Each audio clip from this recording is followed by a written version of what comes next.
Good morning, everybody. What a pity.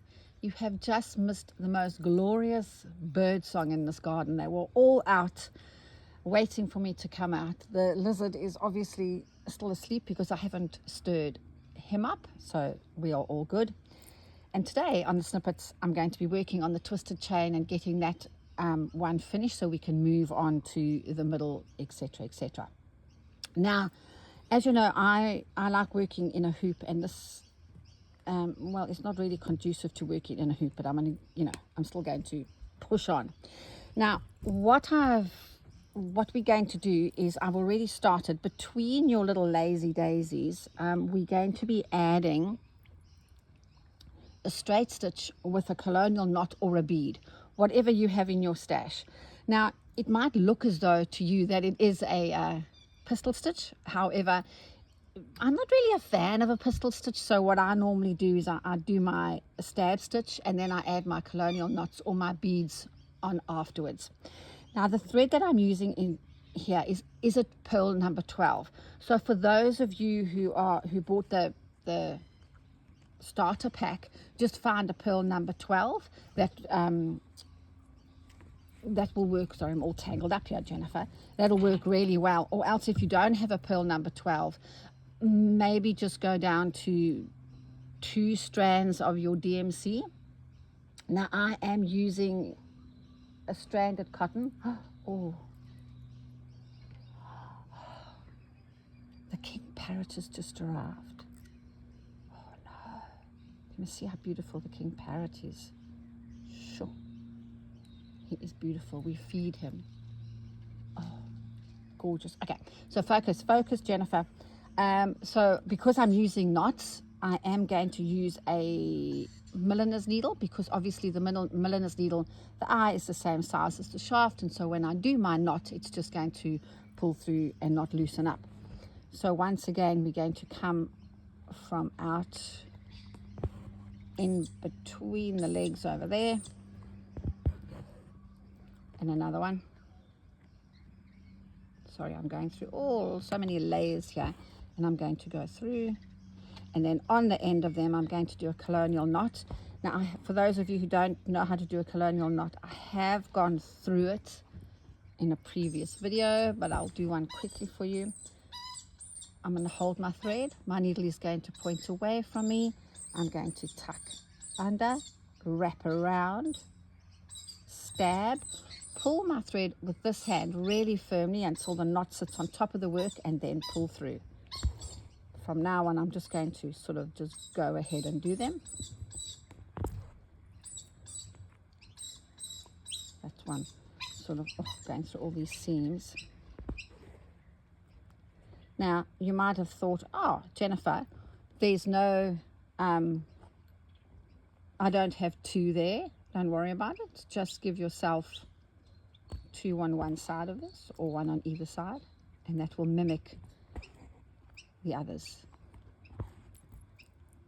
The bird song was really so beautiful. Whoa. A little while ago, the rainbow lorikeets were out. I'm terribly nervous because I'm so organized for this workshop that I'm doing in Brisbane. I don't know whether that bodes. Is that a good thing or a bad thing that I'm organized? But I am. I've got everything. I don't work with kits, but I've got the fabric packs ready. We're working on recycled men's suiting, so I've got those ready. I have taught Queensland quilters before, and they're so lovely. So, you know, but I still, after all these years of teaching, I still get nervous about teaching. You know, I don't think that's necessarily a bad thing. I think it would be awful if I just arrived all arrogant and whatever else. I'm hoping, really hoping, that there are some virgins in my class this year. I love teaching virgins, meaning people who've never stitched before, embroidered before, because, you know, they don't have a preconceived of how a stitch should feel like doing or should look necessarily, and I quickly encourage them to develop their own style, and, you know, that's so important for me as a tutor. as I said, to let you be you, you be you, and develop your own style. And there you go. So it's looking pretty good. You can also notice that the stitches are quite nice and long, so don't make them small, and also don't make them even. We don't need to have everything evenly spaced at all. Now, talking about evenly spaced, I'm actually going to show you something now. I'll have to take this off my hoop to show you, but it doesn't really matter. So you know how I talk about going, when I'm doing stitches like this, I make sure that I sort of go from out into a central point. There's quite a few reasons why I do it, but one of the most important reasons is so for example, I'm putting lots of these stab stitches into this area. If I come out of a central point, I'm going to loosen the tension of all the other threads. And also another main reason is that, a thread has a twist. So it's twisting all the way down beautifully, and it's the stitch settles very nicely on my work. But then if I have to bring my thread out again from that area, I'm going to be untwisting all these threads that are existing there already. So that's one reason. And also another reason is that I prefer my dimension this way. Is to get this, I'm running out of thread. Let me just end off here, and I'll thread up with another one to do some more colonial knots. Obviously you can do French knots if you wanted to, or add a bead. It's just that I wanted this color, and that's what I had on hand. So start where you are and use what you have. That's my philosophy. I hope that dog doesn't start barking anytime soon. Yep. So I want to show you something quite interesting after I add my little bits over here. Oh, back in focus. I wonder what this video has been like. Have I been... Oh, I should have checked. I get carried away with stitching and I don't check where I am. Terrible state of affairs. Anyway. I've got a class today in my home, which is always fun and rowdy. And I want to take this hoop off because I want to show you something. Do you remember when I was telling you not to space your little lazy daisies evenly along your, what do you call that? Twisted chain. By doing what, I haven't done them evenly, and they just sort of scattered. But what that has done is created negative spaces for me, and I don't know if you can see where they are. So here's a negative space there. There's another one over there, and there's another one over there. So what that means to me is I go, woohoo, a negative space, I can put something in that area. I'm not really concerned about this side, because that side's going to sort of like be folded over. But this side is important, and also that one. There's actually two. There's this one here, there's this one here, and this one. So I've given myself options to create something else, there. Sorry, I'm a little bit twisted here with in my hoops. Let me sort this out, and I'm just going to end this off to do a few more of my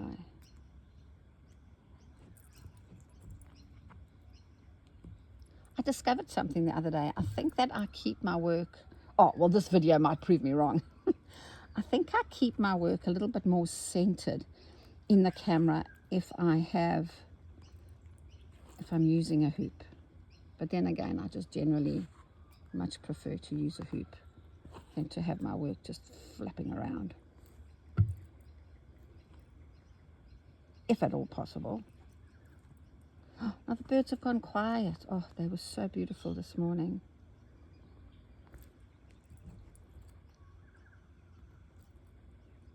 Okay.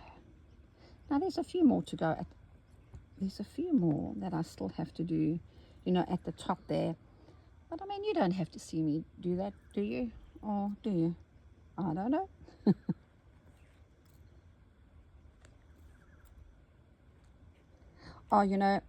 Some of you, thank you for all your lovely comments. Some of you asked me very thought-provoking questions on comment section, and somebody asked me what I do with my work if I hang it up.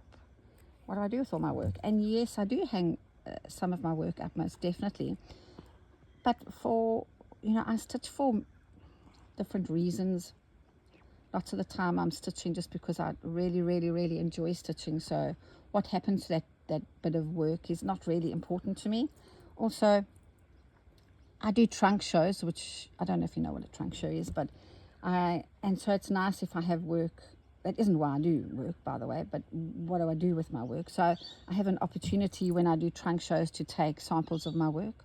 Obviously, I need class samples for my classes, so that's another reason, another thing that I do with my work.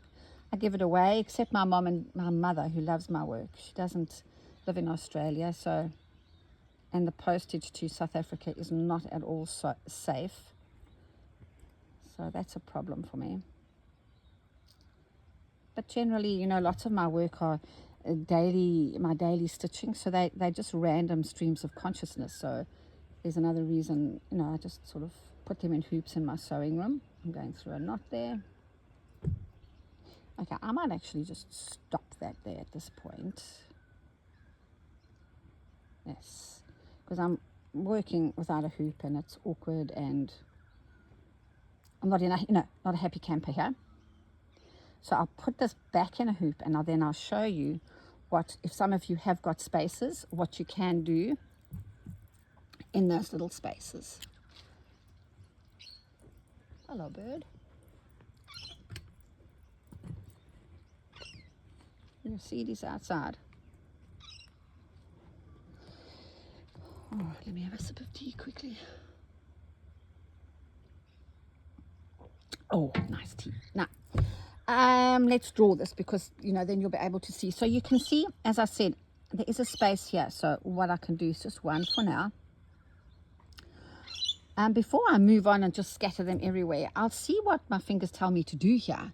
And then once that's done in all her glory with all her little bits and pieces on there, then I will move on and decide where else they're going. Remember what I said to you before, you're not following a pattern, so you need to just stay present. I don't know if you go back and have a look what this looked like without my little stamens or whatever they're called. That looked very different, and I wasn't using up a lot of space. So if I kind of got moving too early, where would I have been with that? It would have been a very clonky. Well, clonky. Clonky is a word? Yes, I think it's a word. If not, we've just made one up this morning. Now, the thread that I'm using here is from Color Streams. It's a twisted silk. It's called an Ophir, like that. And this is it's 100% silk. It's much finer than a Perle, number 8. So that's going to be really good for me. And it's a slightly different color to this green that I'm using as well. Now, what I'm also going to do here is, well, my fingers are going to tell me what to do, so that's another thing. I don't know if I've addressed this on one of these videos, but somebody asked me if I'm going to be teaching, I feel as though I'm repeating myself, if I'm going to be teaching more difficult stitches, and yes, I know them, but I sort of do what I need to do on here. I think that the mastery of stitching is not really knowing a whole lot of stitches, but rather let's be happy with what, start where you are, use what you have. And so, is my bottom tidy there? So you can see that this, by doing it in a finer thread, I'm mimicking, you see it's a twig, so I'm thinking in my brain, the twig would look like a baby, one of the branches of this, this would look similar to this, would it not? Because it's a twig of that. So, and also I'm keeping it very nice and simple and plain and not getting too carried away. For me, stitching is about enjoying it rather than, I'd rather create something unfortunate and really love doing it than create something beautiful and hate every minute of it. Or you see, bottom's not tidy there, Jennifer. I'm going to get rid of her. Get rid of her.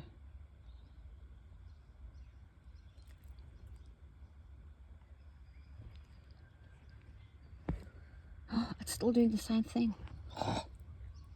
Damn it, Janet. Maybe it's my little cataracts that are causing me angst this morning. Those darn cataracts, I've got to stop speaking about them. You must probably be all very excited in January when I don't have them anymore. Oh, come on. Why is it doing that? Because I'm trying to rush. That's why, Jennifer.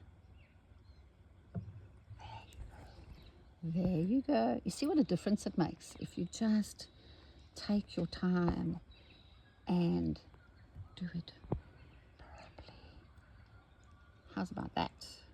You see, if I had done it on each one of them, it would have been way too heavy. Okay, sorry about that little whoopsie. Now, unfortunately, I don't have what I need here in this, on this table, to add my little bits and bobs to that. Or do I? See, I can't add pink. That's too early, Jennifer. Too early. So what I might do is just ignore what I told you to do. So do as I'm going to just come out there and just do my other little twig there.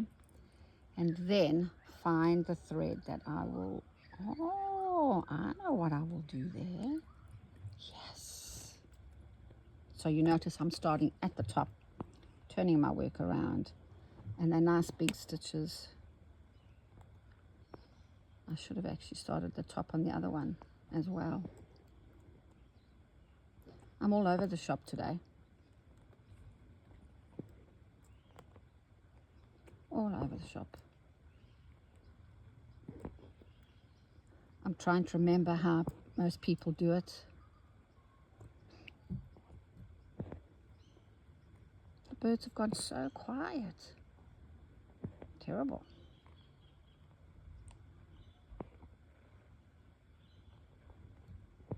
There you go. Oh, that is way too short. Way too short.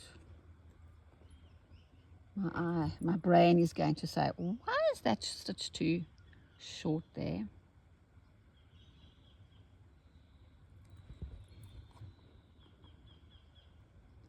I can't take it all the way down to the bottom, but I can take it to there. Now, I still have to put spokes on there, unfortunately, because that's where I have to go. So